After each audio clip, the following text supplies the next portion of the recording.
ada, karena ini Subarasi ini dari SOP yang ditambahin ingredient baru, intinya gitu, dan ditambahin peptide baru.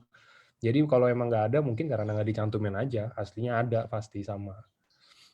Ya, oke. Kalau gitu hari ini kita ada satu dokter ini yang biasa bawain Q&A, pasti udah tahu. Ini ada Dokter Wijaya di sini. Halo dok.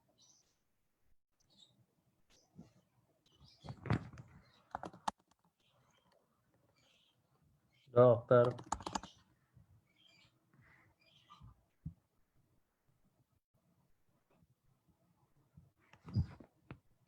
Suaranya belum ada dok. Di unmute. Bentar. Nah, tuh tinggal pencet. Oke, saya udah.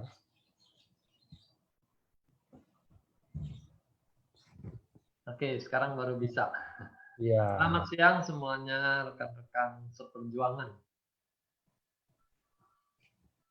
Siang Ya. tuh semuanya pada bilang.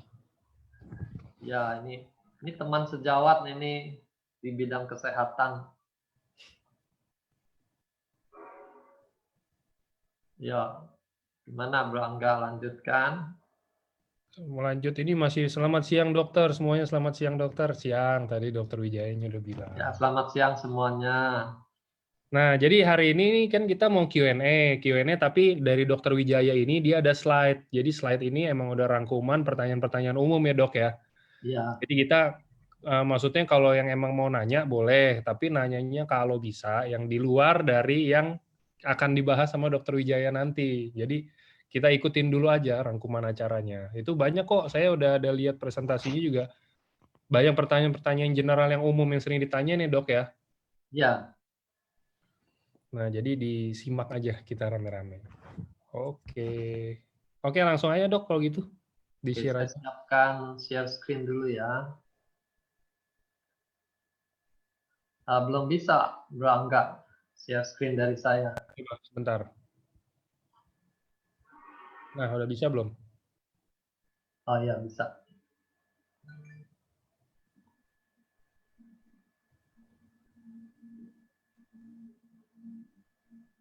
Di full screen dok. Ya. Baiklah, rekan-rekan semua, kita menghemat waktu, kita mulai ya. Jadi ini produk dari AFC yang kita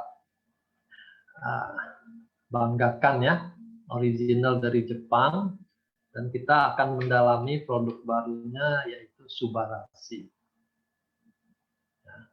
Jadi tadi sudah diterangkan ada dua peptida baru yang ditambahkan sehingga patennya bertambah.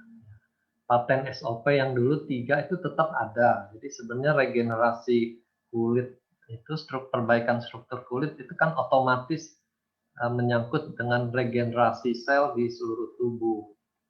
Jadi walaupun itu tidak dicantumkan, tapi otomatis kita bisa bayangkan yang namanya regenerasi sel itu terjadi di seluruh sel termasuk kulit. Ya. Nah, apa Subarasi ini? Nah, kita sudah sering dengar juga bahwa filosofi di Jepang itu di dalam memproduksi suatu barang itu mereka punya filosofi monosukuri. Ya. Mono itu barang, sukuri itu menciptakan. Tapi di dalam kata ini mereka bukan sekedar menciptakan sesuatu lalu berhenti gitu. Tapi ini proses yang berkesinambungan dari konsep awalnya mau menciptakan apa sampai kepuasan pelanggan itu juga terus diperhatikan dan terus disempurnakan. Nah, menurut info yang kita dapat, Jepang memasarkan produk ke suatu negara itu juga didasarkan pada riset pasar kebutuhannya apa gitu. Dan rupanya mereka melihat kebutuhan konsumen di Indonesia ini berkaitan dengan penyakit degeneratif, penyakit metabolik dan penyakit kardiovaskuler, ya, penyempitan pembuluh darah, serangan jantung, stroke itu termasuk di situ. Jadi dari SOP 100 itulah disempurnakan lagi, ditambahkan bahan-bahan untuk mencakup pasar orang sakit di Indonesia dengan produk yang baru ini. Nah, ini gambaran penyakit masa kini. Penyakit degeneratif itu kalau dulu kita bayangkan tuh umur 60 ke atas tuh orang baru mulai sakit-sakitan. Tapi ternyata sekarang maju gitu. Dulu profesor saya suka guyon, orang muda ini ambisius sekali katanya. Semua bidang dia mau ambil alih dari generasi sebelumnya.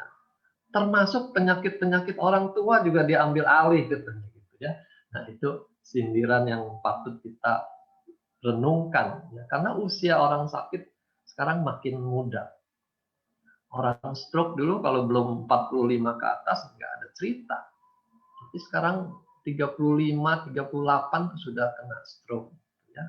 Nah, penyakit degeneratif ini berkaitan dengan penyakit metabolik. Sehingga dikenal juga penyakit metabolik ini sebagai faktor risiko untuk terjadinya serangan yang lebih besar seperti jantung dan stroke tadi ya. Nah, ini penyakit metabolik kita juga sudah sering ketemu. Diabetes, kencing manis ya.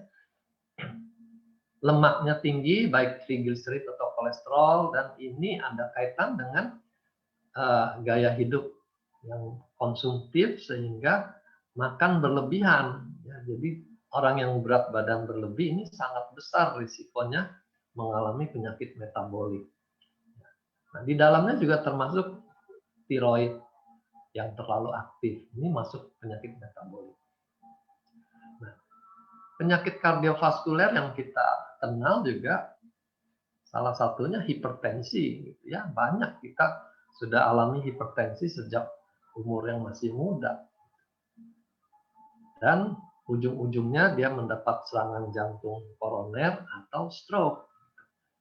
Lalu penyakit yang belakangan juga makin banyak itu autoimun. Ini memprihatinkan juga. Di satu sisi kita perlu sistem imun yang kuat, tapi di lain sisi kalau sistem imun yang kuat tapi salah sasaran, malah merusak tubuh kita sendiri. Nah, itulah autoimun. Dan di paling bawah ini kanker ya juga makin lama makin banyak kasusnya. Bahkan di Inggris tuh anak-anak yang kena kanker juga meningkat gitu ya. Jadi memang ada yang salah dengan gaya hidup kita sekarang ini. Nah, ini sedikit gambaran bagaimana suatu proses yang degeneratif jangka panjang bisa menimbulkan penyakit. Ini gambaran pembuluh darah. Normal dia lapang sekali, sesuai dengan diameter dari pembuluh darah itu. Kalau terjadi penumpukan dari waktu ke waktu, dia makin sempit. Nah, sini mulai prehipertensi. Tensinya sudah mulai naik ke ambang batas. Nah, celakanya orang kalau dibilang, wah, kamu hati-hati loh, sudah masuk darah tinggi. Dia tenang-tenang bilang, oh belum, masih di perbatasan gitu ya. Padahal ini sudah pasti akan melaju. Dari prehipertensi dia makin sempit, jadilah hipertensi. Jadi dalam kondisi ini, dinding pembuluh darah ini sudah menjadi kaku, tidak elastis lagi. Sehingga kalau ada kenaikan volume darah, dia langsung akan menaikkan tensi. Tidak ada lagi spare-nya, tensi itu stabil. Ya. Apa yang disempurnakan dari produk SOP 100? Ya, pertama SOP-nya bertambah banyak. Jadi tambah 50%, jadi SOP 150 plus kita boleh katakan gitu ya. Lalu ditambah 2 peptida baru. Yang pertama dari otot ikan sarden. Nah, ini penting diingatkan ya, nah, karena ada dalangan yang bilang, wah dari salmon kok turun ke sarden gitu. Wah, kita nggak menurun ini kualitasnya. Ya, Itu gambaran yang aneh karena kita bukan makan ikan sarden kalengan ya, bukan dagingnya di blender lalu dikeringkan lalu dimasukkan ke dalam kantongnya Subarasi, bukan begitu. Kita mengambil peptida. Jadi ini ekstrak tingkat tinggi dari otot ikan sardin diambil peptidanya. Begitu juga dari tomat. Ada yang langsung melihat tomat tuh sudah merinding dulu. Waduh, saya alergi tomat. Gitu ya. Ya juga bukan seperti itu. Bukannya tomat diperes lalu dikeringkan masuk ke dalam sana. Ini peptidanya. Jadi ada asam amino yang diambil jadi peptida dan mempunyai fungsi yang khusus. Nah, di sini peptida yang dari sardin nanti akan berperan sebagai antihipertensi, yang dari tomat ini akan berperan sebagai antiagregasi. Gitu ya, ini dua yang di bawah. Jadi paten fungsi SOP yang 3 di atas tetap ada, walaupun tidak tercantumkan. Ini struktur kulit itu otomatis terjadi karena regenerasi sel juga terjadi di kulit. Nah, itu yang menghasilkan efek anti-aging-nya. Keriput jadi berkurang itu karena peran regenerasi sel. Ya. Jadi walaupun di dusnya nanti tidak ada tertulis, yakinlah bahwa itu ada di sana. Ini saya sedikit mau gambarkan terkait dengan antihipertensi. Ya. Kata antihipertensi ini tidak sama dengan yang namanya hypotensive agent. Kalau hypotensive agent itu sudah pasti kalau dimakan tensinya langsung turun gitu. Memang peranannya dia tuh menurunkan tensi. Tapi kalau kita katakan anti hipertensi itu berarti dia membantu mencegah kenaikan tekanan darah. Nah, sekarang kita mau lihat bagaimana mekanismenya. Dimulai dari renin. Renin ini dikeluarkan oleh ginjal yang sedang mengalami kekurangan suplai darah. Ya.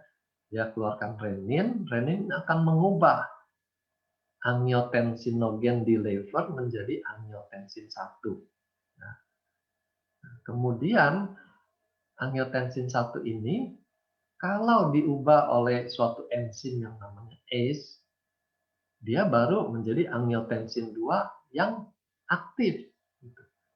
Aktif dalam menaikkan tensi.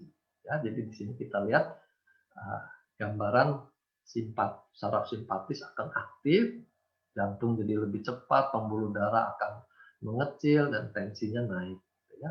Begitu juga rangkaian reaksi di tempat lain setelah munculnya angiotensin 2 ini. Ya. Jadi intinya kalau angiotensin 2 meningkat, tensi akan naik. Nah, produk kita nanti bekerjanya di sini, di ACE ini. Dia menghambat enzim ACE sehingga produksi angiotensin 2-nya tidak banyak. Nah, ini sudah menghambat kenaikan tensi. Tapi bukan menurunkan tensi yang normal yang ada di sini. Tapi dia mencegah keadaan yang di sebelah kanan ini. Nah, ini gambaran yang lebih rumit lagi. Jadi badan kita tuh dikenal dengan homeostasis. Jadi dia sanggup untuk mengatur dirinya sendiri. Kalau kerendahan dia naikkan, kalau ketinggian dia turunkan. Jadi ini melukiskan gambaran yang kompleks sehingga kita tidak perlu khawatir. Wah, kalau saya minum ini tensi saya bisa anjlok, saya bisa masuk rumah sakit. Badan kita tidak sebodoh itu. Ya, dia punya daya homeostasis untuk menjaga semuanya di dalam keseimbangan. Jadi produk kita ini hanya menolong mencegah terjadinya produksi angiotensin 2 yang berlebihan. Nah, disinilah muncul efek antihipertensi dari Subarasi, ya, terutama yang dari peptida sardin tadi. SOP sendiri dulu kita juga sudah kenal dia mempunyai efek antihipertensi. Ya. Cuma kerjanya lebih halus. Karena SOP itu melancarkan aliran darah, otomatis badan tidak perlu menaikkan tensi karena darahnya sudah lancar, kebutuhannya tercukupi. Jadi bukan seperti yang ada di Subarasi ini, dia lebih aktif lagi menghambat kenaikan tensi. Ya. Bukan hanya lewat darah lebih lancar, tapi lewat kerja penghambatan enzim ini, ACE ini. Singkatan angiotensin converting enzyme. Ya. Jadi ini dihambat supaya produksi angiotensin 2 berkurang. Ya. Nah, dalam kedokteran diciptakan juga obat-obat yang bekerja di titik ini, yang menghambat ACE inhibitor. Ini produk lama, kita sudah kenal captopril, ya. Ini sudah keluar generiknya, captopril. Ini obat menurunkan tensi untuk pasien hipertensi yang tidak terlalu berat. Ya. Nah, kita kenal efek samping captopril itu sering bikin tenggorokan gatal. Jadi dia efek samping jadi batuk orangnya, batuk kering karena gatal. Nah ini yang bikin masalah kalau orang tidak tahu itu efek samping captopril, dia cari lagi obat batuk sehingga dia akhirnya makan obat jadi banyak, padahal itu terjadi karena efek samping. Nah, kita berharap dengan adanya bahan yang sama yang diambil dari ekstrak makanan, ya, peptida sardin, dia tidak menimbulkan efek samping seperti pada obat. Ya. Ini peptida yang dari tomat, dia punya efek anti agregasi trombosit. Jadi trombosit itu bisa dalam keadaan normal, yang kita bilang tidak aktif, ya, atau bisa dalam keadaan aktif. Aduh, maaf, itu tetangga punya dogi, saya belum punya ruangan kedap suara ini. Mohon maaf. Jadi trombosit ini, kalau dia teraktivasi, baru dia berperan untuk melakukan penyumbatan luka-luka. Gitu, ya. Pertama dengan bentuknya berubah. Dari yang mulus, dia bisa muncul model duri-duri, sehingga mereka dengan cepat saling berkaitan satu sama lain. Ini seperti velcro untuk rambut itu, ya, dia bisa menempel karena ada duri-durinya. Nah, kemudian trombosit yang teraktivasi ini juga akan mulai menstimulasi reaksi pembekuan darah yang lainnya. Di situ ada fibrin, ya, benang-benang, lalu ada trombosit, ya, dan terjadilah gumpalan bekuan darah. Saya suka gambarkan ini seperti kita membangun tembok. Ada batu bata, ada semen. Ya. Jadi trombositnya itu ibarat batu bata, lalu fibrin dan zat pembeku darah lainnya itu ibarat semennya. Dan ini kalau sudah teraktivasi, akan terbangunlah tembok untuk menutup luka itu. Ya. Nah ini gambaran trombosit yang masih inaktif, diubah menjadi aktif, dia menjadi berduri-duri. Ya. Platelet itu nama lain dari trombosit dalam bahasa Inggris. Nah, jadi peranan antiagregasi trombosit ini akan mengurangi kelekatan trombosit satu sama lain, sehingga mereka tidak saling menempel. Dan otomatis darah juga jadi lebih lancar. Nah, ini rumitnya trombosit secara keseluruhan. Untuk mencegah trombosit itu saling lengket, tuh rupanya ada banyak sekali reseptor yang bisa dipengaruhi. Jadi, obat anti agregasi trombosit yang kita kenal, misalnya aspirin, ya, lalu clopidogrel, ini hanya bekerja di sebagian saja dari seluruh reseptor ini. Jadi, walaupun kita makan obat antiagregasi, si trombosit masih bisa tetap berperan melakukan tugasnya kalau ada suatu luka, suatu perdarahan. Apalagi kalau kita berupa konsumsi nutrisi ini, ya, subarasi ini. Jangan takut bahwa konsumsi subarasi nanti trombositnya jadi seperti diblok, tidak bisa lagi melekat sehingga perdarahan akan ngocor gitu ya, tidak begitu. Kita hanya mempengaruhi sebagian dari daya antiagregasi trombosit ini. Nah, ini lengkapnya proses pembekuan darah. Selain trombosit, ada benang-benang fibrin yang akan melekatkan satu sama lain menjadi suatu bangunan yang kita sebut gumpalan darah.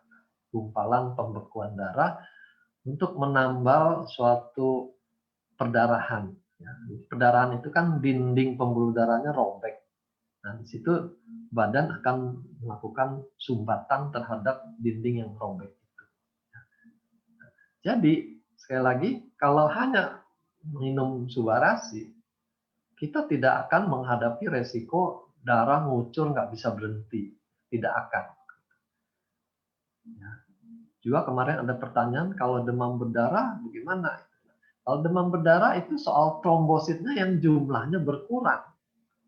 Jadi perdarahannya tidak berhenti karena tidak ada trombosit di sana. Nah, produk kita kan tidak mengurangi jumlah trombosit. Dia tetap normal. Hanya mengurangi kelekatan satu sama lain dan juga kelekatan dia di dinding sel.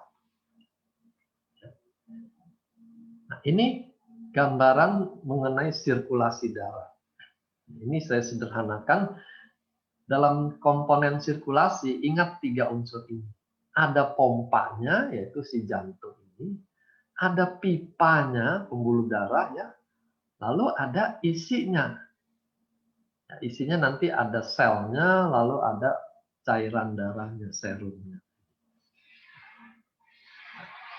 Untuk pompanya, dia organ terdiri dari sel-sel, kita punya SOP bisa menolong memperbaiki pompanya. Jantung yang sudah lemah itu kita bisa bantu dengan SOP.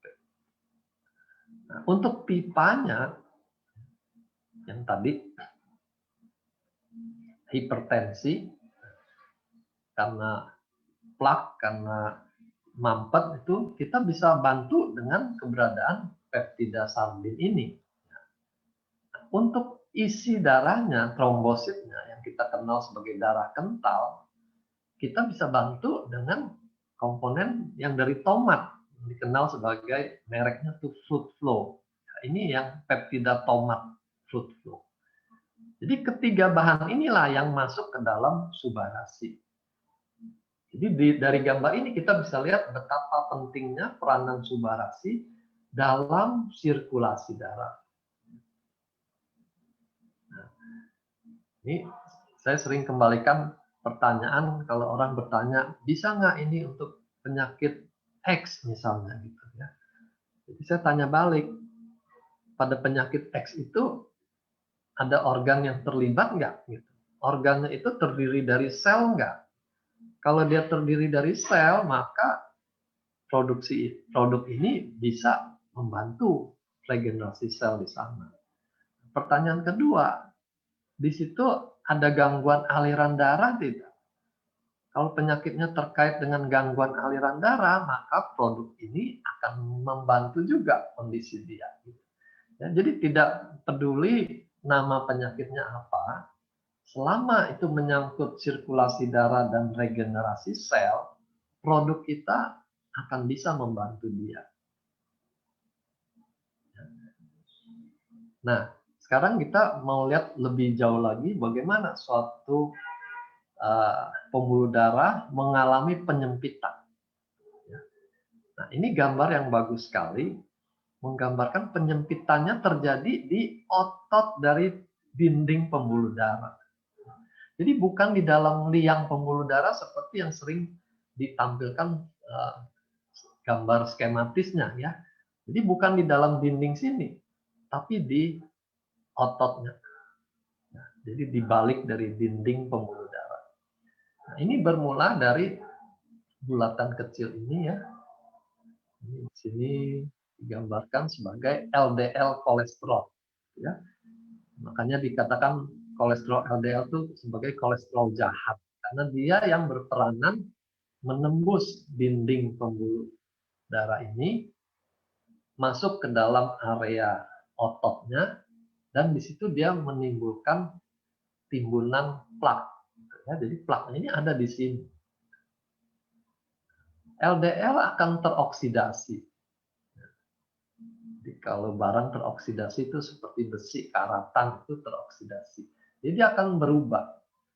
Di sini dia akan menjadi foam cell gitu ya, membentuk foam cell. Nah, ini cikal bakal terjadinya plak di sini.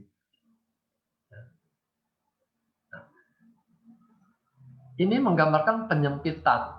Ya, kalau dilakukan kateterisasi dibilang ini 60%, menyempitnya sudah 80% gitu ya. Nah, yang bikin problem adalah bukan diameter sisanya yang menentukan kapan seorang dapat serangan jantung. Walaupun dia masih 70%, kalau terjadi robekan plak di sini, jadi dindingnya ini robek, isi dari plak ini keluar di sini, maka dalam hitungan menit trombosit akan datang ke tempat ini dan membentuk gumpalan ini. Sisa yang 30% itu dalam beberapa menit langsung mampet total. Ya. Ini penting kita ingat. Jadi jangan tenang-tenang kalau di kateter, wah saya masih 60%, tenang-tenang. Ya, belum tentu. Setiap waktu, kalau terjadi robekan plak, bisa terjadi sumbatan yang masif, yang besar. Nah, disinilah kita pentingnya menangani semua proses ini. Turunkan kolesterolnya, berikan bahan untuk menetralisir oksidasinya, gitu ya. Dan berikan bahan yang mencegah si trombosit tuh menempel di dinding ini, sehingga dindingnya mulus terus. Ini gambaran lain. Ya. Sekali lagi, plaknya itu terbentuk di dinding, ya, bukan di dalam lumennya ini. Nah, ini lebih kelihatan. Bukan di dalam lumen, tapi di dindingnya. Dindingnya makin lama makin tebal oleh plak. Nah, ini yang dikatakan. Kalau kita kateterisasi, yang dilihat adalah sisa lubang ini. Ini penyempitan 50%. Gitu ya. Tapi kalau dia pecah, ruptur, dalam waktu singkat, yang sisa ini akan tersumbat total. Nah, inilah yang kita bilang terjadi trombosis di tempat ini. Ini bahayanya kalau ada plak-plak di pembuluh darah.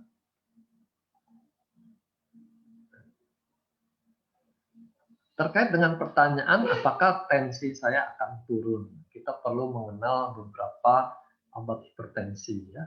Nah, ini yang vasodilator, dia kalau diberikan pembuluh darahnya itu akan melebar.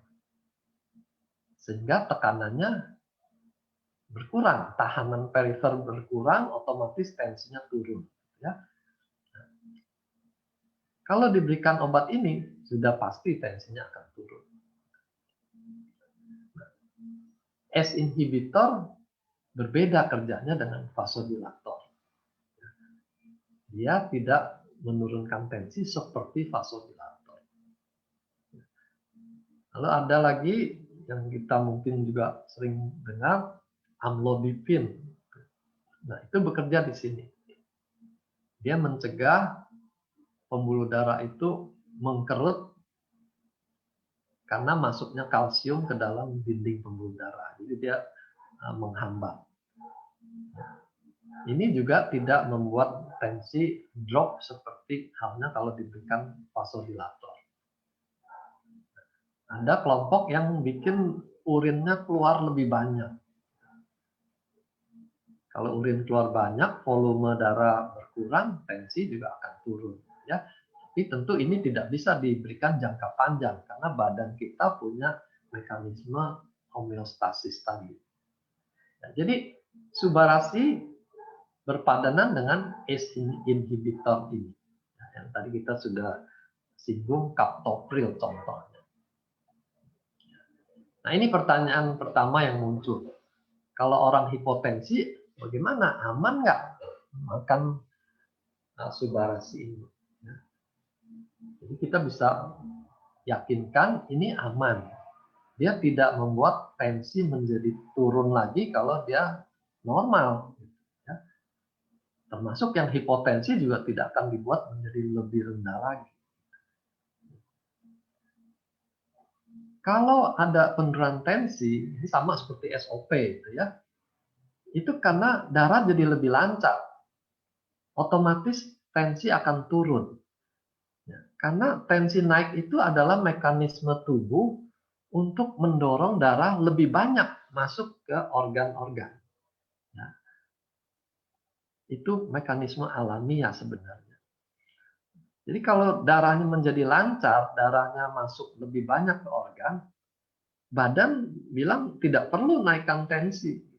Segini aja sudah cukup gitu ya. Jadi dia akan turun sebatas kebutuhan badan itu. Dia tidak akan turun lebih jauh lagi. Nah, orang yang hipotensi itu perlu menaikkan juga tensinya supaya dia jangan terlalu ngepas. Karena kalau dia terlalu ngepas, dia jongkok berdiri bisa gelap itu, bisa pingsan gitu ya. Jadi perlu menaikkan tensi ini dengan olahraga. Ya. Pertanyaan yang mirip tapi terkait dengan efek antiagregasi. Kalau hasil labnya dia sudah hipoagregasi, boleh nggak makan subarasi? Ya. Nah, tadi saya sudah jelaskan mekanisme antiagregasinya kan tidak berlaku total, membuat trombosit itu tidak bisa melekat sama sekali. Enggak ya, dia hanya mengurangi kelengketan yang berlebihan.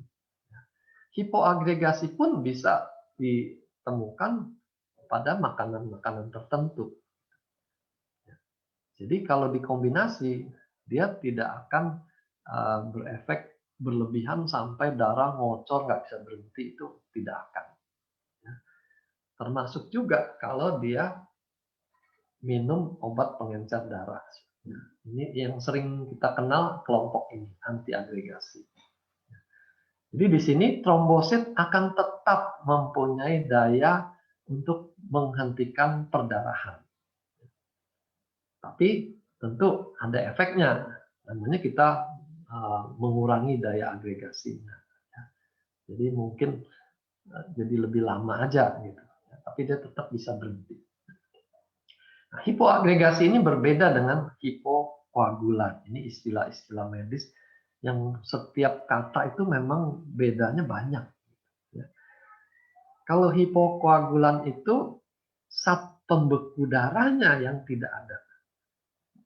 Nah, itu misalnya kalau penyakit itu hemofilia. Ya. Atau kalau obat itu obat yang tergolong antikoagulan seperti heparin, Simark, gitu ya. Itu hanya diberikan kalau terjadi pembekuan darah yang berlebihan. Ya. Jadi dikombinasi antara antiagregasi dan antikoagulan. Ya. Kondisi hipokoagulan itu lebih berbahaya. Ini benar-benar perdarahan tidak berhenti kalau terjadi hipokoagulan. Jadi jangan khawatir. Kalau levelnya masih soal agregasi trombosit, kita tetap bisa menghentikan perdarahan secara normal. Ya.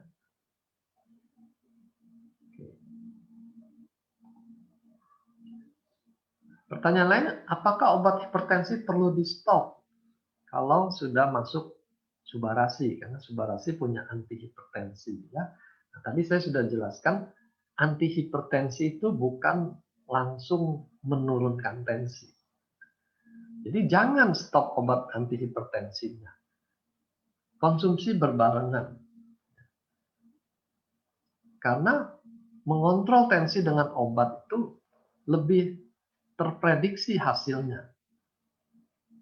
Dosisnya berapa, setiap berapa jam harus dimakan, itu obat lebih detail bekerjanya, ya, lebih akurat. Tapi kalau kita menggunakan produk nutrisi, dia nggak bisa langsung mengontrol tensi, dia perlu waktu supaya mencapai hasil yang optimal. Nah, disinilah kita jangan stop obat hipertensi. Kita izinkan produk nutraceutical ini bekerja, pelan-pelan menurunkan tensi. Nanti kalau tensinya sudah turun, baru obat hipertensinya itu disesuaikan lagi, dikurangi dosisnya. Ya. Jangan langsung di stop. Ada kelompok obat hipertensi yang sangat berbahaya kalau di stop begitu saja. Bisa terjadi yang namanya rebound effect, tuh tensinya langsung melejit tinggi, melebihi kondisi semula. Dan bisa terjadi pecah pembuluh darah karena dia stop makan obat hipertensi. Ya. Jadi bagaimana solusinya? Kalau mulai minum Subarasi, ya dimonitor saja tensi hariannya. Nanti kalau dia sudah mulai bergerak turun, baru disesuaikan dosis obat hipertensinya. Ya, biar dokternya yang mengatur penurunan obat, jangan atur sendiri.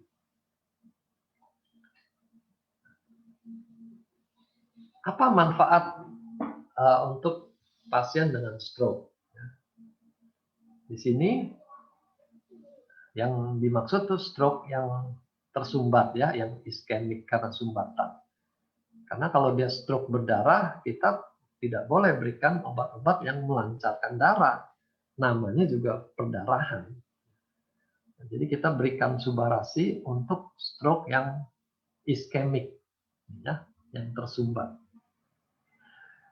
SOP akan membantu regenerasi sel, termasuk sel neuron. Ya. Padahal di dalam kedokteran sel neuron ini paling sulit untuk berregenerasi. Tapi lewat testimoni orang-orang yang terkena stroke minum SOP, ini hasilnya tuh mengagumkan. Saya dulu tertarik dengan produk ini juga karena melihat hasil ini. Di neurologi, saya biasa di bagian saraf, kita bisa prediksi kalau orang sudah 6 bulan, biasanya hasilnya tidak akan lebih maju lagi. Sudah mentok di sekitar sana gitu kemajuannya. Ya. Tapi dalam testimoni itu, mereka laporkan stroke-nya itu sudah setahun, sudah 2 tahun gitu. Nah, itu membuktikan terjadi sesuatu yang istimewa di sana, yang tidak bisa dicapai dengan obat-obat yang kita kenal selama ini. Ya. Berarti terjadi regenerasi sel pada neuron. Ya. Ini keuntungan yang luar biasa untuk orang dengan stroke. Ya. Lalu efek aliran darah meningkat, baik dari SOP-nya maupun dari fluid flow-nya. Ya. Jadi akan lebih meningkat lagi aliran darahnya. Ini sangat menguntungkan buat orang yang stroke iskemik. Karena suplai darah akan lebih banyak. Peluang otaknya untuk maju juga jadi lebih bagus sejauh aliran darah bertambah. Lalu antiagregasi ini juga menolong mencegah stroke berikutnya, yang kita bilang stroke sekunder. Orang yang pernah stroke itu, kemungkinan untuk dapat stroke lagi jauh lebih besar daripada orang normal yang pertama kali dapat stroke. Kalau perbandingan saya ingat tuh dulu kalau orang normal 1 dibanding 1000, orang yang pernah stroke itu 1 dibanding 40. Ya. Jadi sangat gampang dia mengalami stroke kedua, stroke ketiga, ya makin lama makin dekat serangan stroke-nya, jaraknya. Nah, disitulah pentingnya memberikan anti-agregasi ini, supaya dia jangan gampang kena stroke berikutnya. Oke. Lalu pada pasien stroke, untuk bisa pulih kan dia tetap harus latihan fisik, fisioterapi. Nah, banyak kendala orang stroke itu karena dia tidak bertenaga, lalu mentalnya juga jadi down, ya, merasa jadi orang cacat sekarang. Disuruh latihan itu rasanya susah sekali, berat sekali, nggak sanggup, ya, sudah menyerah sebelum latihan. Tapi dengan kita tambahkan produk Subaras ini, memperbaiki sel, memperbaiki oksigen, memperbaiki nutrisi di jaringan, maka staminanya akan meningkat. Dia jadi lebih bersemangat untuk ikut latihan fisioterapi, dan dengan kemajuan yang dia dapat juga menambah semangatnya untuk lebih rajin lagi latihan. Yang kedua, untuk autism. Ini dua hal ini ya, stroke dan autism, yang membuat produk ini tuh luar biasa gitu ya. Karena obat-obat tidak mencapai kemajuan seperti ini. Bagaimana dia bisa membantu autism? Pada autism itu terjadi kerusakan-kerusakan kecil di bagian otak, ya, yang dikenal dengan minimal brain defect. Jadi nggak kelihatan cacat dari luar, tapi lebih di fungsi luhur dari otaknya ini ada gangguan. Misalnya anak-anak yang suka ngamuk, gitu. Gampang emosi, gampang ngamuk, mukul. Gitu. Nah, ternyata waktu mereka dikasih SOP, bisa berkurang ngamuknya ini. Dia bisa lebih tenang. Dan dengan lebih tenang, dia bisa mengikuti pelajaran dengan lebih baik. Ya, jadi buat orang tua, buat gurunya, ini kemajuan yang luar biasa. Dan yang pasti, karena ini produk nutrisi, dia aman dari efek samping obat. Nah, selanjutnya asam urat dan GORD. Ini salah satu pertanyaan juga. Ya. Kita bedakan. Kalau asam urat itu bicara soal asam uratnya tinggi. Tapi selama dia tidak bikin serangan GORD, orangnya tenang-tenang saja, gitu ya, tidak kesakitan, tidak ada rasa apa-apa. Tapi waktu dia serangan GORD, ini sakitnya luar biasa, kakinya bengkak, merah, dan sakit sekali. Kalau dia serangan GORD, ini termasuk kondisi yang akut. Produk nutrisi itu tidak cukup untuk mengatasi masalah yang akut ini. Nah, di sini obat-obat medis itu lebih unggul. Ya, bisa dengan cepat mengatasi nyeri, mengatasi peradangan, mengurangi bengkak, itu bisa dilakukan dengan cepat. Jadi, kalau saat serangan, andalkan obat-obat. Tapi kalau untuk jangka panjang, bagaimana menurunkan asam uratnya supaya tidak gampang-gampang serangan GORD itu, nah, di situ peranan nutrisi, ya, dalam hal ini nutraceutical ya, menjadi penting sekali. Asam urat tinggi mayoritas itu terkait karena fungsi ginjal yang menurun. Ya. Daya buang di ginjal itu berkurang.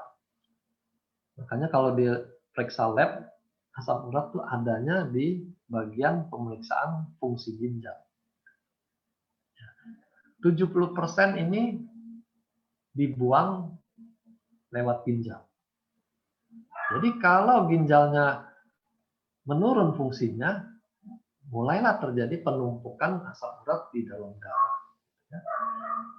Asam urat yang tinggi ini akan menimbulkan endapan di saringan ginjal dan pelan-pelan akan merusak ginjal. Jadi ini lingkaran setan. Ginjal rusak bikin asam urat tinggi makin merusak ginjal. Ya. Nah, jadi disinilah Jangan kita tenang-tenang kalau melihat asam urat tuh mulai naik. Ya. Jangan tunggu lewat batas baru kita heboh. Jangan. Apalagi tunggu serangan artritis baru heboh. Kita sudah terlambat banyak. Begitu dia mulai naik dari lab yang sebelumnya, lakukan perbaikan. Nah, gimana peranan SOP? Dia bisa meregenerasi organ ginjal. Dia bisa meregenerasi permukaan sendi yang rusak itu. Nah, tentu ya, kita harus perhatikan juga keparahannya. Kalau sudah parah, kita baru mulai, tentu hasilnya jadi minim. Tapi kalau kita masih dini, kita sudah mulai perbaikan, hasilnya tentu akan lebih maksimal. Ya. Dan jangan lupa, perhatikan diet untuk asam urat ini. Saya ingat ada satu profesor gizi yang menyederhanakan soal diet itu dengan akronim benjol ini.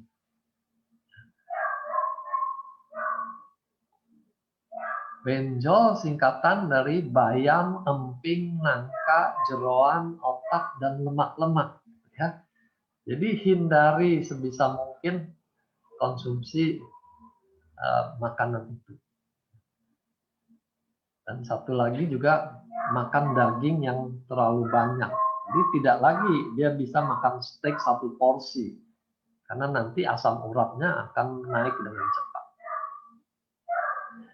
Bagaimana dengan Alzheimer? Nah, ini kita perlu luruskan dulu definisi Alzheimer ini. Seringkali yang dimaksud tuh pikun-pikun, ya. Itu kita sebut demensia. Demensia ini penyebabnya ada beberapa macam. Alzheimer tuh hanya salah satu. Pada Alzheimer tuh kerusakannya menyeluruh. Ada plak-plak di jaringan otak. Jadi kerusakannya relatif merata. Ya, kalau dites fungsi luhur, semua bagian skornya turun. Ada lagi demensia multi-infarct, ini terkait stroke yang kecil-kecil. Ya.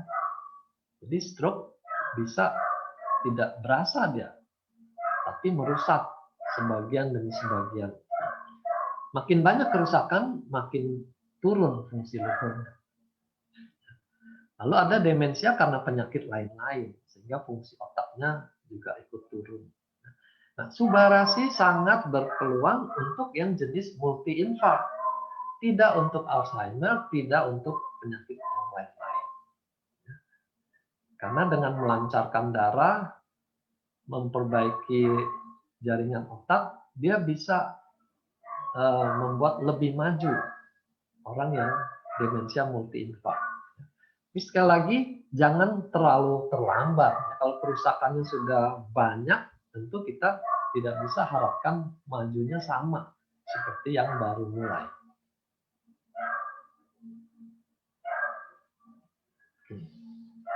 Lanjut dulu, ini autoimun.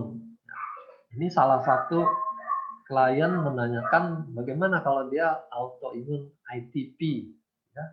Di sini ada trombosit yang turun jumlahnya sehingga terjadi perdarahan di bawah kulit, kulitnya biru-biru. Ya.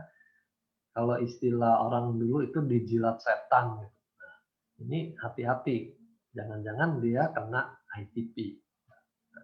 Autoimun itu sendiri ada lebih dari 100 macam. Jadi kita tidak menangani autoimun A, autoimun B, autoimun C, tidak ya. Kita melihat ini sebagai satu kelompok. Autoimun dasarnya ada sensitivitas yang berlebihan pada sistem imunnya. Jadi mirip dengan orang alergi. Orang alergi itu juga terjadi hipersensitivitas. Nah, bedanya kalau autoimun ini hipersensitivitasnya itu merusak badan dia sendiri, ya. Sehingga dia menyerang organ-organnya sendiri. Nah, disitulah tergantung autoimunnya kemana. Ada yang ke ginjal, ada yang ke pembuluh darah, ada yang ke kulit. Ya. Tapi sama dasarnya hipersensitivitas. Nah, testimoni kita menunjukkan ada perbaikan. Ya, orang yang alergi maupun yang autoimun. Ini memang tidak ada di paten fungsi. Tapi laporan yang terjadi lewat para pengguna ini kita tidak bisa abaikan. Ya. Karena kalau dia bisa maju, tentu kita berharap orang-orang yang mengalami autoimun lainnya juga bisa menikmati perbaikan. Gitu, ya. Nah, disinilah kita juga dorong, upayakan konsumsi ini, siapa tahu bisa berhasil sama bagusnya dengan testimoni yang kita sudah dengar. Ya. Nah, cuma saya perlu tekankan hati-hati sekali pada pasien autoimun ini karena mereka sangat sensitif. Jadi kalau terjadi reaksi detox juga itu bisa menyebabkan kekambuhan, yang istilahnya itu flare. Gitu ya. Dia bisa kambuh waktu terjadi detox. Nah, di sini kita hati-hati. Ini yang sering ketemu dengan saya tuh mungkin udah bosan gitu ya dengan filosofi ini. Start low, go slow. Ya. Mulai dengan takaran yang serendah mungkin. Naikkan perlahan-lahan gitu ya. Ini memang sangat mengganggu buat orang zaman sekarang yang maunya semua instan gitu. Mau cepat. Takarannya langsung tinggi. Kalau takaran langsung tinggi terjadi reaksi detox yang hebat, pasiennya akan lebih menderita lagi. Jadi kita harus perhatikan kenyamanan mereka juga. Gitu ya. Jadi ingat, start low, go slow untuk semua kasus autoimun. Bagaimana kalau kondisi hamil? Orang hamil boleh nggak minum? Nah, ini saya kembali pada prinsip umum pada kalangan medis dan kesehatan ya. 3 bulan pertama, trimester pertama, itu janin sedang membentuk organ-organ.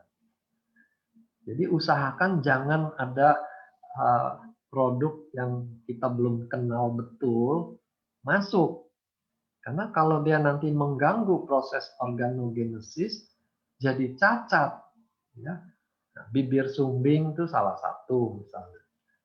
Ada yang parah dulu obat anti mual pada orang hamil ternyata bikin janinnya cacat, nggak punya tangan, nggak punya kaki.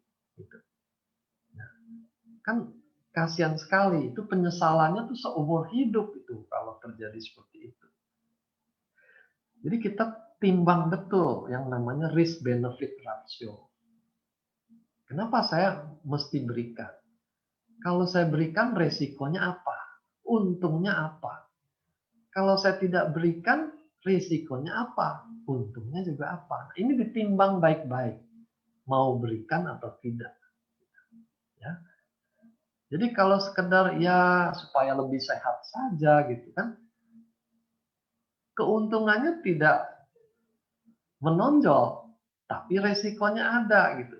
Jadi kita hindari kalau kondisinya seperti itu. Lanjut ginjal bocor. Dalam penelitian Subarasi ada efek positif untuk kondisi ginjal bocor.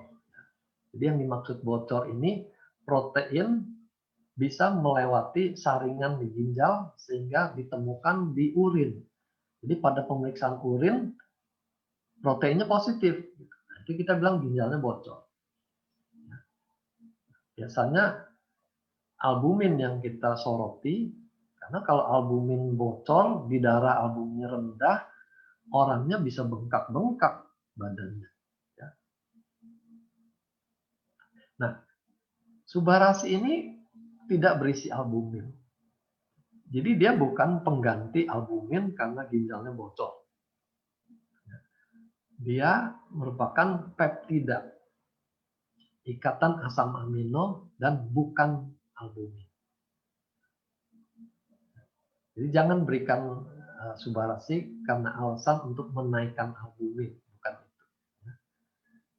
Tapi kita berharap terjadi regenerasi sel di ginjal sehingga sel yang bocor tadi bisa diperbaiki.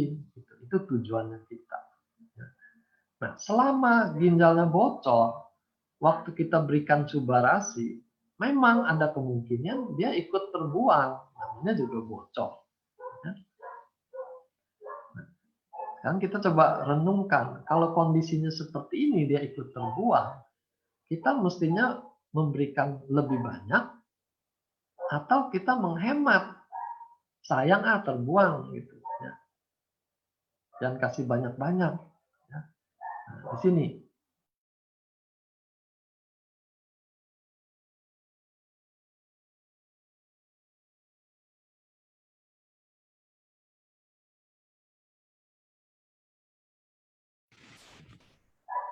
nah, kita mengejar suatu renovasi organ.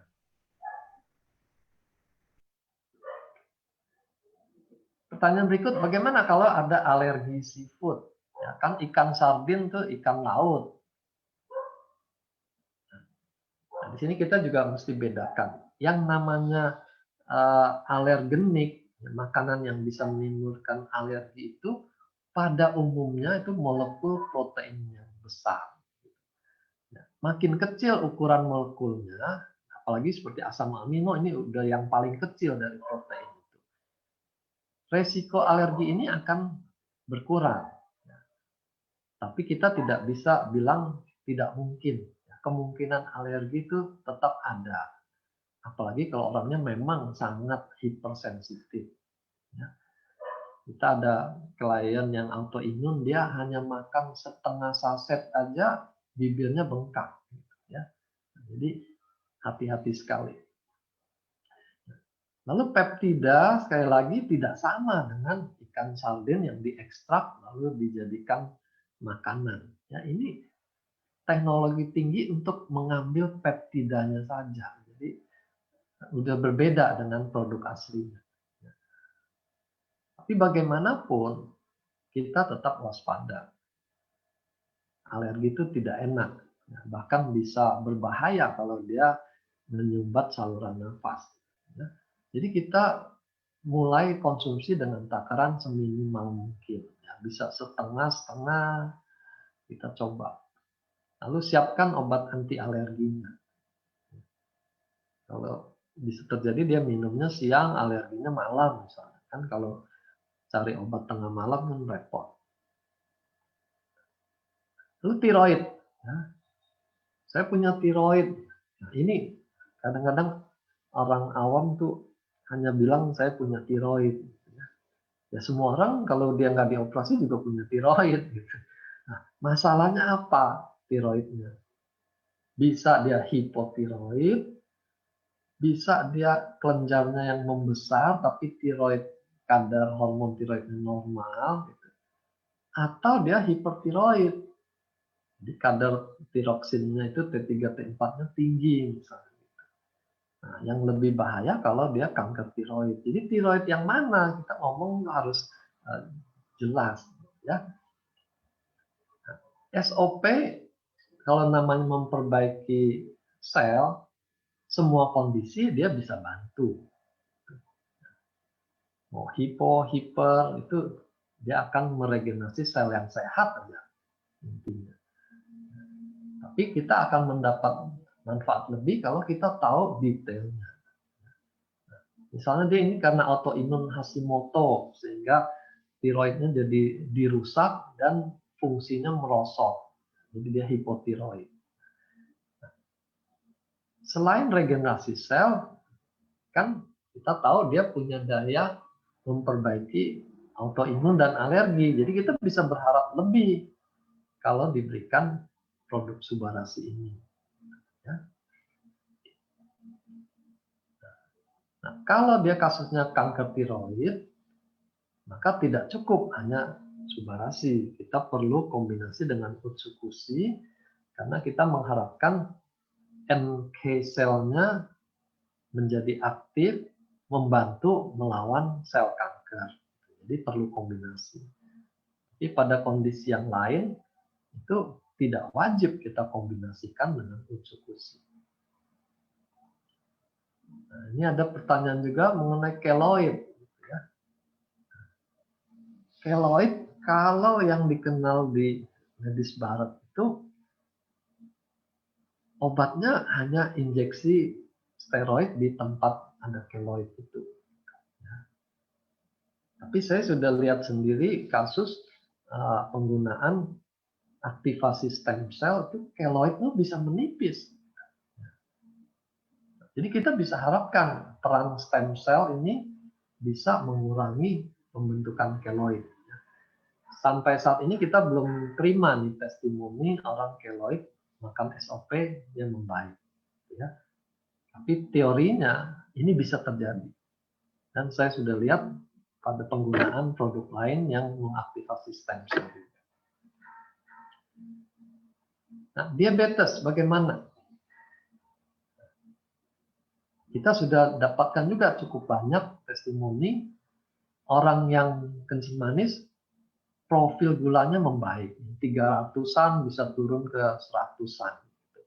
Bahkan ada testimoni orang yang pakai insulin, itu dosis insulinnya bisa dikurangi. Nah, di Indonesia kalau orang pakai insulin itu biasanya karena obat tablet diabetes itu sudah tidak mempan.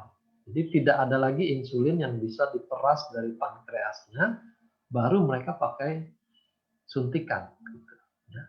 Jadi kalau dosis insulinnya bisa dikurangi, itu berarti pankreasnya mulai memproduksi lagi insulin yang baru. Ya, itu suatu berita yang sangat menggembirakan.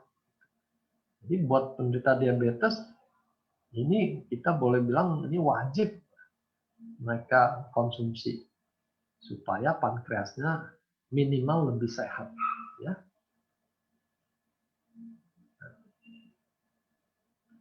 Lalu peranan aliran darah pada kencing manis. Ini juga sangat erat hubungannya. Kita tahu pasien kencing manis pembuluh darahnya itu sudah nggak mulus lagi. Ya, banyak plak-plak, banyak peradangan sana sini, dan itu sangat memudahkan trombosit lengket dan makin menyempitkan pembuluh darahnya. Jadi di sini perlu kehadiran antiagregasi trombosit. Jadi Subarasi punya kelebihan dibanding SOP pada pasien diabetes, aliran darah itu akan lebih baik. Jadi resiko orang diamputasi juga akan lebih kecil kalau aliran darahnya lancar. Ya. Lalu diabetes juga erat kaitannya dengan hipertensi, karena pembuluh darah tadi banyak yang mampet-mampet, otomatis tensinya naik. Tensi naik akan bikin stroke, serangan jantung. Jadi kombinasi diabetes dengan hipertensi ini kombinasi yang sangat buruk. Kemungkinan kena stroke dan serangan jantung itu jauh lebih besar daripada mereka berdiri sendiri. Lalu kanker, radiasi, dan kemo. Tadi kita sudah singgung kalau kanker kita perlu dua macam. Subarasi dan Utsukushi. Yang SOP-nya untuk mendukung sel sehat, Utsukushi-nya untuk memerangi kankernya. Nah, kondisi tambahan pada pasien kanker ini, trombositnya juga lebih gampang lengket satu sama lain. Sehingga lebih sering terjadi sumbatan di vena-vena dalam. Kakinya mendadak bengkak, sakit itu karena aliran darah di tungkai itu tidak bisa kembali ke atas. Venanya tersumbat. Jadi keberadaan Subarasi bisa membantu mencegah terjadinya deep vein thrombosis ini. Selain tadi melancarkan darah, meregenerasi sel. Juga untuk kondisi umum dengan melancarkan darah, dia membawa oksigen dan nutrisi lebih baik. Ini akan menyokong sel sehat untuk melawan sel kanker tetangganya itu. Jadi mereka berdua itu saling berperang, sel kanker dengan sel sehat di tetangganya. Sel kanker akan berusaha melemahkan sel sehat di sekitarnya supaya dia bisa ekspansi dengan lebih leluasa. Bagaimana kalau orang mau operasi? kita lihat pada kasus lain, omega 3 misalnya. Omega 3 itu juga dikenal punya efek anti-agregasi. Tapi sudah terbukti bahwa dia tidak sampai mengganggu resiko perdarahan. Tadi saya sudah singgung ya, ada anti-agregasi trombosit, tapi tidak bikin masa perdarahannya itu jadi memanjang. Jadi pada omega 3 mereka berani mengeluarkan tidak harus dihentikan menjelang operasi. Nah, Subarasi termasuk di kelompok makanan ini juga. Jadi dia tidak mengganggu proses pembekuan darah yang normal. Tapi kalau kita mau lebih hati-hati lagi, karena pada saat operasi itu kan banyak darah keluar. Kalau bisa dihemat perdarahannya tentu sangat menguntungkan buat pasien itu. Jadi balik ke risk benefit ratio. Kenapa saya harus paksakan minum kalau dia menjelang operasi? Nanti kalau perdarahannya jadi lebih lama, darah keluar lebih banyak, waktu operasi juga jadi lebih panjang. Kan kasihan juga, gitu ya. Jadi daripada kita menimbulkan efek merugikan, sebaiknya kita ikuti pedoman umum ya, 3 kali 24 jam, jangan Anda masuk bahan-bahan yang bisa mengganggu soal pembekuan darah ini. Nah, ini prinsip pada obat-obat seperti Aspilet itu. Mau cabut gigi, mau operasi, disarankan 3 hari jangan konsumsi obat-obat itu. Gitu ya. Jadi ini bukan larangan, ya. Ini hanya jaga-jaga prinsip risk benefit ratio. Kalau saya stop 3 hari, toh tidak ada ruginya. Gitu ya. Lalu balik ke anak-anak. Boleh nggak anak-anak ikut konsumsi? Sama jawabannya seperti SOP. Anak-anak itu tidak perlu, karena sistem perbaikan sel mereka masih bagus. Stem cell-nya masih, stoknya masih banyak. Nah, kecuali ada kebutuhan. Misalnya anaknya kecelakaan, tentu di situ ada kerusakan sel yang lebih banyak dari kondisi normal. Atau gangguan tumbuh kembang seperti anak autis tadi, gitu ya. Nah, di sini kita berikan juga. Nah, kalau bisa lebih maju, kenapa tidak? Gitu ya, kita berikan. Nah, bagaimana takarannya? Ya, kita perkiraan saja. Ini pedoman umum dalam pemberian obat itu ya. Balita, anak-anak, dan dewasa.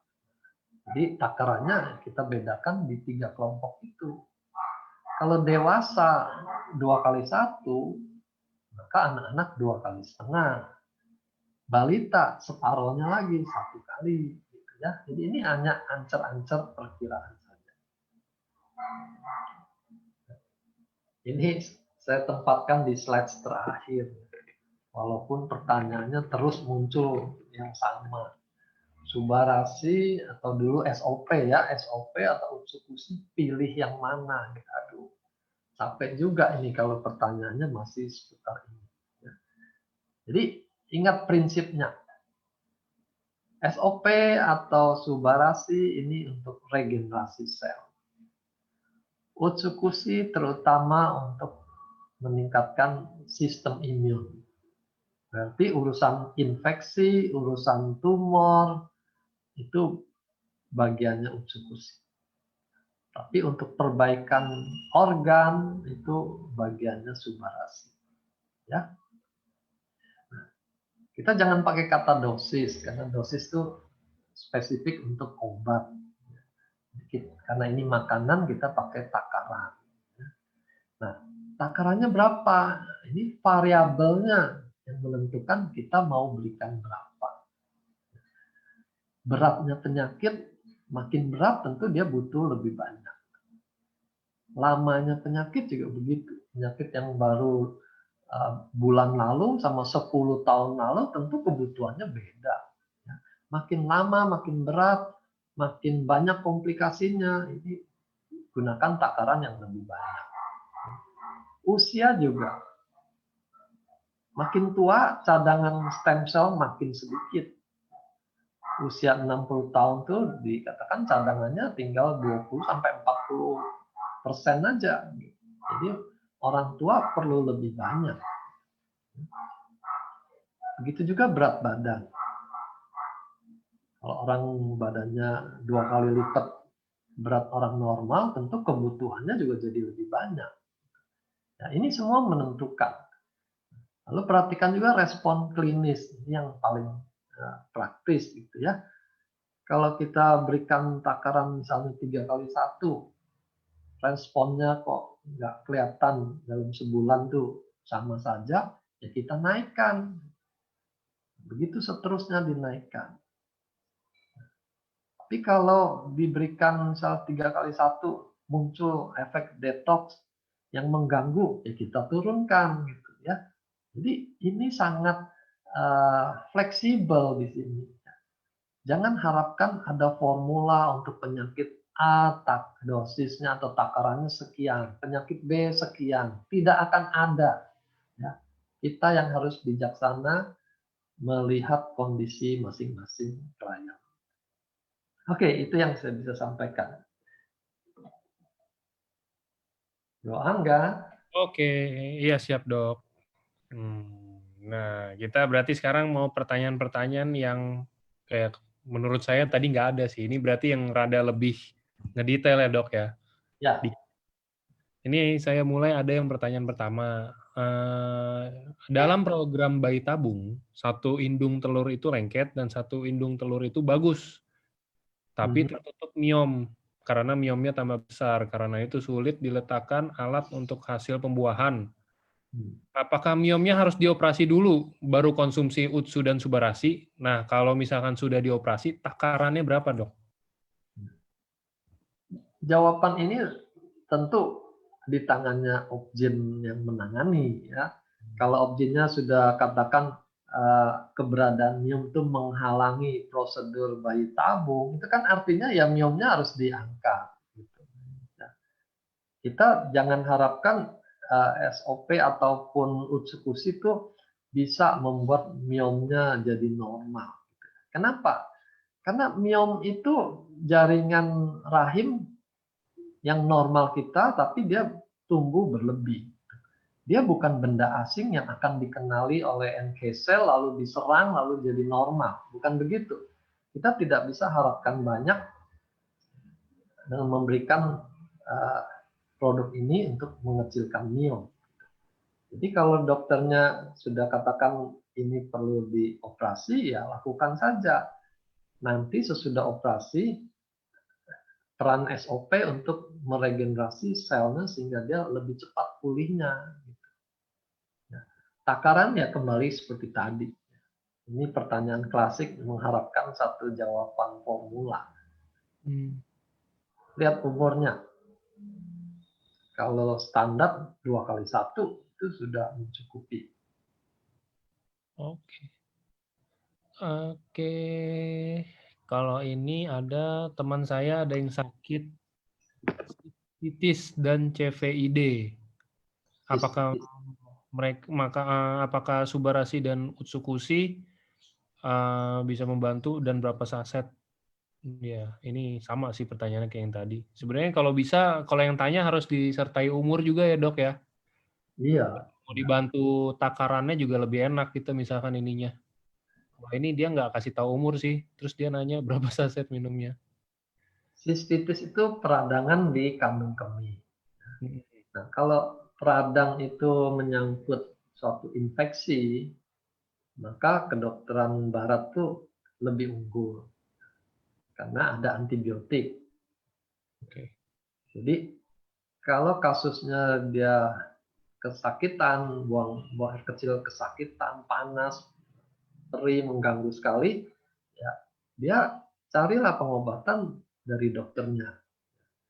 Nah, tapi kalau sistitisnya ini kronis, bolak-balik dia gampang infeksi, lalu kita berpikir ini jangan-jangan daya tahannya memang lemah, daya tempur leukositnya lemah, sehingga dia gampang terinfeksi gitu.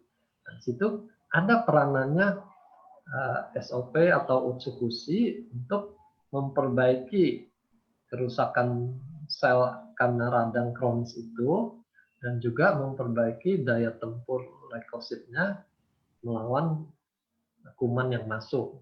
Ya. Jadi jangan lupa juga soal kebiasaan yang salah yang membuat dia gampang infeksi. Nah, misalnya sering nahan kencing, gitu. Itu juga mempermudah dia infeksi. Kebiasaan itu harus dia perbaiki.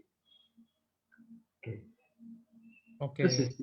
Yang satu lagi saya kurang jelas, CVID itu apa? CVID. CVID ini nggak tahu, asal jangan bukan COVID kali ini CVID. Oke. Nah, ini sekarang saya ada dibantuin. Ini ada yang dari Facebook. Ada yang dari Facebook.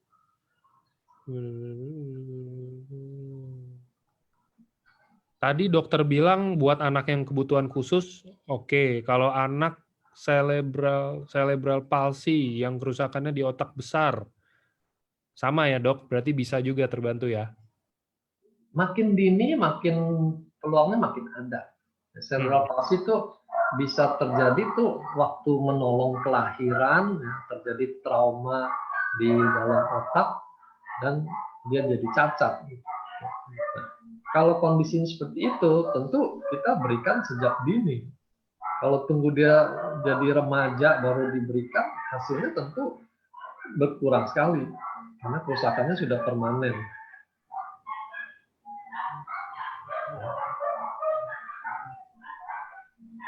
Cirrhosis hati dan ginjal berpasir.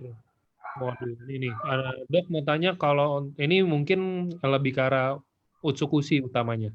Dok mau tanya, kalau untuk sirosis hati dan ginjal berpasir, dosis apa, bukan dosis lah ini, saya ini bagus kombinasi dua-duanya takaran berapa dok? Harusnya tanya ginjal berpasir. Sirosis hati itu ya, itu kerusakan jangka panjang juga. Penyebabnya macam-macam. Bisa infeksi kronis, bisa karena alkohol. Kita kalau berikan SOP pun itu terbatas mempertahankan yang sehatnya itu tidak ikut tambah rusak. Tapi kondisi yang sudah sirosisnya kita tidak berani janjikan akan maju pulih seperti level yang normal, itu kita nggak berani janji sama sekali, ya. Jadi minimal dia menjaga fungsi liver yang ada sekarang itu tetap bagus. Begitu juga ginjal. Kalau ginjal berpasir, jangan berpikir SOP akan membersihkan pasirnya. Ini bukan begitu. Sama seperti kasus batu gitu. SOP bisa nggak menghancurkan batu ginjal? Ini bukan tugasnya. Tugas dia hanya memperbaiki sel yang rusak. Nah, kalau soal pasir jadi batu, itu ya dicari kenapa. Kenapa sampai ada endapan? Apa minumnya itu kurang? Atau asam uratnya tinggi karena dia makannya tidak dijaga misalnya gitu ya. Nah, itu hal yang harus diperbaiki. Jangan semuanya ditumpahkan pada khasiat SOP, itu terlalu sekali. Gaya hidup itu menentukan nasibnya dia. Oke. Oke, ini tentang vertigo. Kalau kena vertigo dok dan sudah beberapa kali harus opname. Nah, yang bersangkutan ini wanita umur 52 tahun. Bagusnya kalau mau dikasih Subarasi dan Utsukushi, takarannya berapa? Vertigo itu kita kenal dua macam. Vertigo sentral itu masalahnya di otak, pusat keseimbangan yang ada di otak. Vertigo perifer itu di telinga, itu bagiannya THT.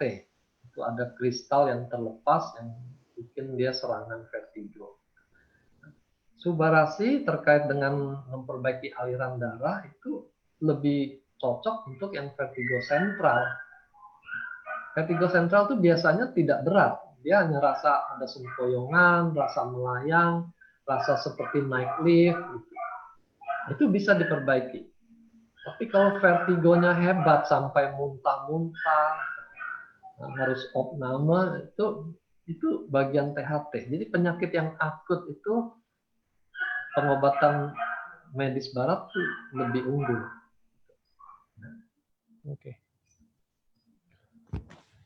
Oke nih ada pertanyaan yang menarik yang ini nih. Dok, apa minum Subarasi dijamin tidak akan hipertensi untuk selamanya?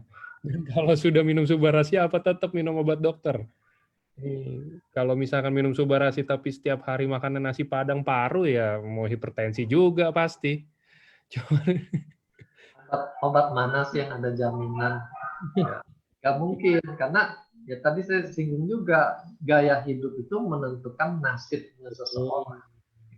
Jadi bukan soal obat mana yang paten, yang terjamin. Nah, kalau gaya hidupnya kacau, mana ada obat yang mempan. Tapi kalau kombinasi boleh kan ya dok sama obat dokter? Itu pada awalnya harus, dia jangan pikir untuk stop obat pada startnya. Karena obat hipertensi itu lebih terkontrol untuk mencapai target tertentu.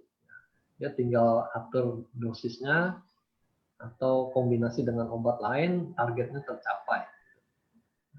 Tapi kalau dia dengan nutrisi begini, dia tidak seakurat pakai obat. Apalagi kalau minumnya itu tidak rutin, gitu, ya, seingatnya saja, atau kalau lagi ada stok, gitu, kan lebih berbahaya. Mendingan dia makan obat tapi terkontrol daripada minum suplemen aman tapi tidak terjamin suplainya.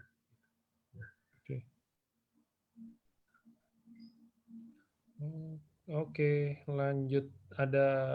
Ini ada banyak dok yang tanya. Jadi mungkin kita jawabin sekali aja. Ini yang nanya-nanya kayaknya mungkin belum sempat atau belum pernah ada ikut LOP apa segala macam gitu juga. Karena dia nanyanya, kalau misalkan ada orang yang kena stroke dan dia sudah minum obat dokter untuk tensi, pengencer darah dan kolesterol, apa masih boleh konsumsi Subarasi? Karena Boleh. tidak salah Subarasi itu ada kandungan untuk pengencer darah. Nah, ini dia masuk ke orang normal minum Subarasi, dok. Ya, saya sudah jelaskan di slide tadi. Mungkin pertanyaannya duluan, gitu ya. Jadi tetap obat itu dikonsumsi dulu sambil dimonitor kurvanya. Kalau memang tensinya makin baik, obat hipertensinya dikurangi. Kolesterolnya makin baik, obat kolesterolnya dikurangi, gitu. Tapi itu perlu waktu. Makanya kan kita punya evaluasi 1 bulan, 3 bulan, 6 bulan.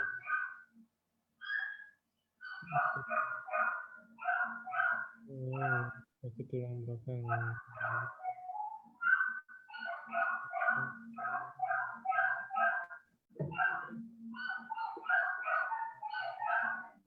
Selamat siang, oh, banyak hari ini pertanyaannya dok. Saya pilih.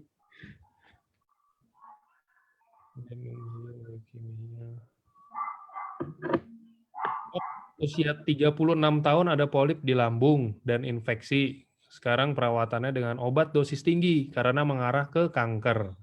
Apa konsumsinya Subarasi Utsukushi, takarannya berapa? Ini ya umur 30 tahun polip. Kalau polip dia masih bisa angkat, itu diangkat. Karena memang polip itu jangka panjang dia bisa berubah menjadi kanker. Tapi kalau dia sudah kanker, ya prosedur pengobatan medis barat tuh diharapkan lebih efektif ya. Itu kan uji cobanya lebih ketat kalau untuk obat kanker. Cuma nanti bicara dengan dokternya peluangnya bagaimana. Kalau memang peluangnya bagus bisa sembuh total, ya lakukan, jangan ragu. Nah, soal efek samping dari pengobatan kankernya, kita bisa backup dengan nutrisi ini.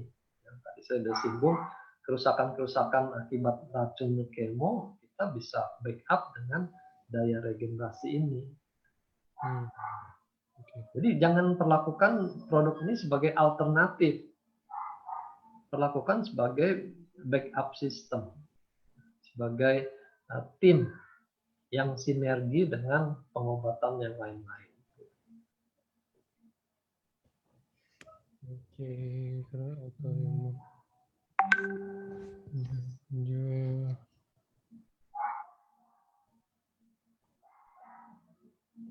Oke, ini dari Facebook dulu. Oke, nah ini.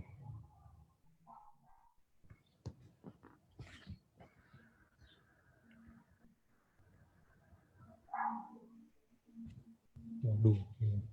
Dok, kalau misalkan ada dibilangnya pertama diagnosanya gangguan pada ginjal, lalu kemudian bengkak di bagian perut dan tangan. Nah, itu kira-kira kalau kata diagnosa dokter itu ginjalnya terganggu. Itu konsumsi Subarasi boleh apa enggak, Dok, kalau misalkan dia katanya dia udah nggak makan, katanya disuntik itu apa infus ya? Caranya dimakan tetap di mulut atau ditaruh di infus atau gimana, Dok? Mungkin dia pertanyaannya gitu kali. Nggak bisa makanan itu dimasukkan ke infus, kan harus larut, tidak bikin partikel, harus steril ya. Jangan bayangkanlah Subarasi jadi obat infus.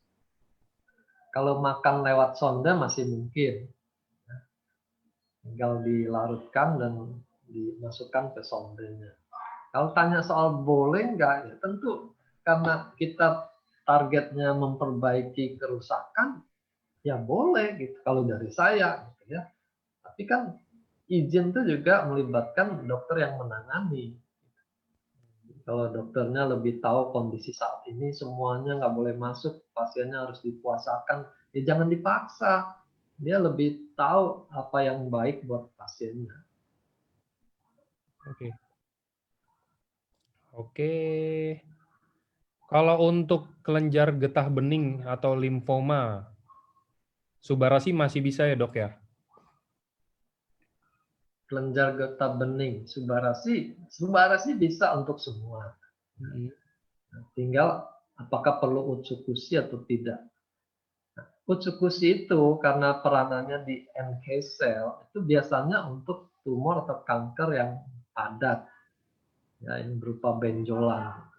Tapi kalau dia kanker darah, kanker leukemi gitu, kita tidak pakai utsukusi karena tidak ada peperangan melawan sel ganas lewat NK cell di situ.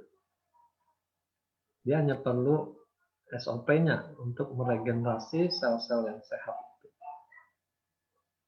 Oke. Ini, Dok, kalau sehari-hari udah biasa konsumsi bermacam-macam vitamin seperti C, B kompleks, omega 3, 6, 9. Nah, kalau misalkan sekarang kan udah ada Subarasi dan Utsu, saya mau ganti jadi konsumsi Subarasi dan Utsu aja, apa boleh, Dok? Apa bisa kayak gitu? Tidak bisa. Ya. Jadi saya pernah katakan produk kita ini berbeda dengan suplemen yang biasa dipahami orang. Pengertian suplemen itu adalah makanan tambahan. Misalnya vitamin C itu ada di buah-buahan. Tapi orang ini jarang sekali makan buah.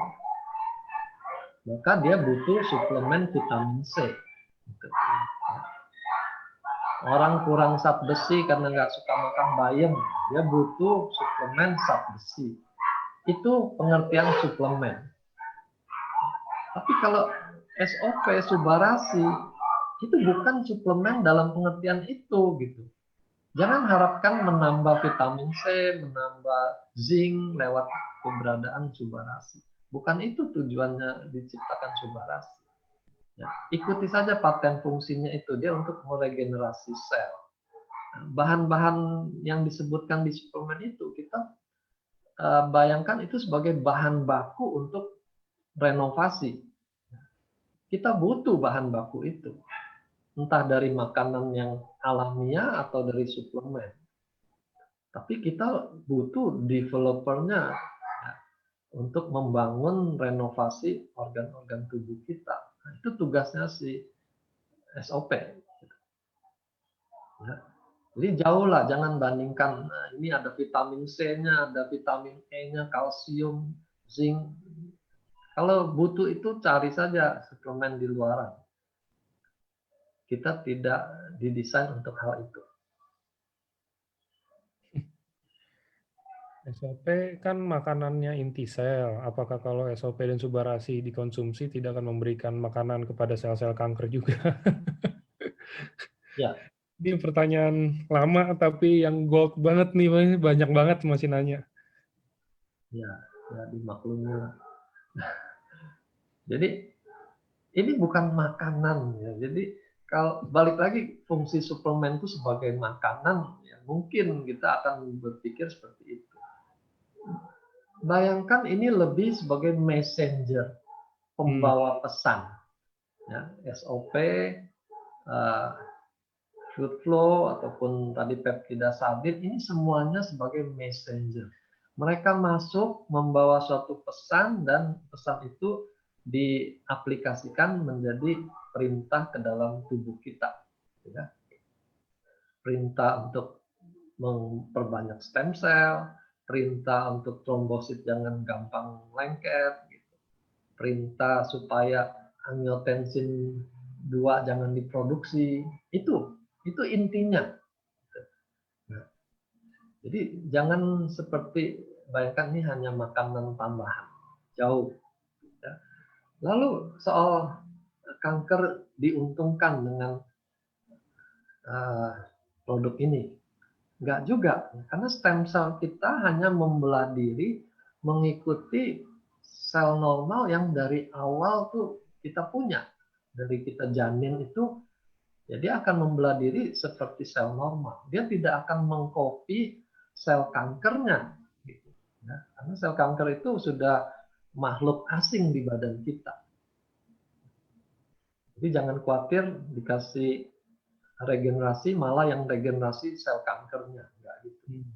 Kita menyehatkan sel sehatnya sehingga bisa melawan sel kankernya itu. Ya. Oke. Oke, Dok, kalau setahu saya Subarasi itu kan baik untuk jantung dan darah. Nah, sekarang pertanyaannya kalau ada anak umur 7 tahun tapi punya penyakit jantung bawaan, kira-kira masih bisa kebantu nggak sih, Dok? Jantung bawaan biasanya tuh bocor misalnya. Betul. Serambinya bocor, klepnya bocor gitu. Nah, kita kelompokkan itu sebagai penyakit struktural, sesuatu yang bersifat mekanik. Kita tidak bisa harapkan si Subarasi ini merenovasi sampai yang struktural itu juga dia bisa perbaiki.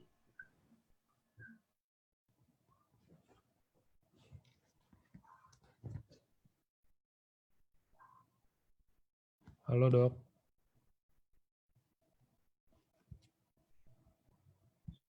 Terlalu jauh kalau kita di tambal gitu.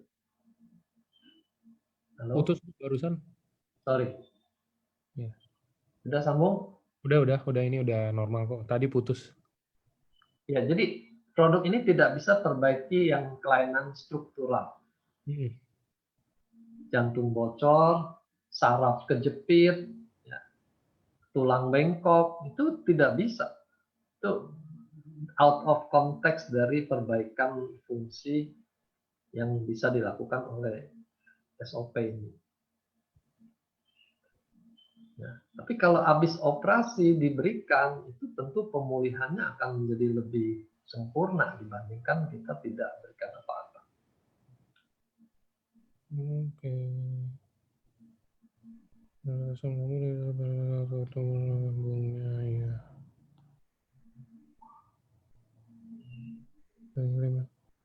Iya emang kalau buat saraf kejepit nggak bisa kan emang, Dok ya. Kalau saraf Ya, kejepit tetap harus ini gak dicek dokter juga sih itu harusnya. kita mungkin bisa mengurangi nyerinya, tapi tidak bisa mengendorkan yang terjepitnya itu. Apalagi kalau misalnya dia karena HNP ya, jadi cakramnya itu keluar. Ya, jangan harapkan SOP bisa bikin cakramnya masuk lagi, semua normal lagi. Itu mukjizat. Oke. Oke, ini saya cari yang terakhir. Ini sore dok, mau tanya, kebanyakan orang yang ada sakit mah dan asam lambung takut untuk minum Subarashi atau Utsukushi karena cenderung asam. Apakah benar SOP dan Utsukushi itu dapat membuat mah atau asam lambungnya kumat atau justru tidak? Terima kasih. Begini, asam lambung atau rasa asam itu ada unsur subjektif, termasuk ada unsur psikisnya. Kadang-kadang kita bilang ini rasanya seperti jeruk lemon misalnya. Baru dengar jeruk lemon aja asam lambungnya tuh sudah keluar, sudah bereaksi. Ya. Jadi di sini tidak bisa melulu karena efek dari SOP-nya. Kalau dia memang sensitif terhadap asam, apapun asamnya itu bisa bikin dia stres dan lambungnya malah sakit. Jadi kita akali aja bagaimana supaya rasa asamnya itu berkurang. Ya. Kalau dia nggak bisa konsumsi sebelum makan, konsumsilah sesudah makan. Kan risikonya hanya dia terikat pada makanan sehingga jumlah yang diserap jadi berkurang. Hanya itu, rugi aja jadi terbuang. Tapi terbuangnya juga tidak akan banyak. Karena dengan ukuran yang kecil, absorpsi di sepanjang saluran cerna itu tetap berlangsung cukup banyak. Ya. Jadi berikan sesudah makan. Kalau masih rasanya terlalu banyak juga satu porsi, ya dipecah-pecah. Jangan makan sekaligus satu saset, setengah saset. Gitu. Bisa juga dia kalau perut kosong dia campurkan dengan madu misalnya atau dengan jus buah. Jadi menghilangkan kesan sebagai zat tunggal yang mengganggu lambung. Saya coba campurkan dengan air kelapa muda, itu rasanya lebih soft. Ya, rasa asamnya itu nggak begitu ketara. Dicoba saja. Oke. Oke, kayaknya udah sih dok. Ini pertanyaannya rata-rata yang umum, yang mungkin ya kayak yang kalau luka boleh nggak minum SOP yang kayak gitu-gitu sih. Oke, kalau yang general-general yang kira-kira kayaknya sulit, kayaknya udah saya nggak ketemu lagi sih ini tadi. Udah oke. Di sini sudah terjawab di slide yang tadi. Iya, udah jelas banget tadi di slide-nya soalnya juga. Nggak apa-apa mungkin teman-teman kalau yang emang masih belum jelas, kan ini kan kita keterbatasan waktu. Kalau misalkan emang mau lebih jelas mungkin bisa tanya yang ngundang. Nah, kalau yang ngundang nanti ditanya, mungkin ada kenalannya di atasnya dokter atau yang di mana kan sekarang dokter udah banyak banget. Ini di EFC ini dokter udah ribuan juga nih, Dokter Wijaya salah satunya aja. Sisanya kan banyak banget. Di semua grup yang ada Toreda, Ronin, Samurai, semuanya ada dokter pasti, yakin saya. Oke, kalau gitu terima kasih Dokter Wijaya buat waktu sharingnya. Thank you juga buat semua teman-teman yang udah sempet-sempetin hadir. Selamat sore, happy weekend semuanya. Dan ingat, ini kita annual rank tinggal 8 sama tambah 5, 8 tambah 13 hari lagi, nah, 2 minggu lagi. Nah, oke, sampai ketemu di Dubai nanti. Terima kasih semuanya. Thank you, Dok. Thank you, see you all. Ya, selamat sore semua.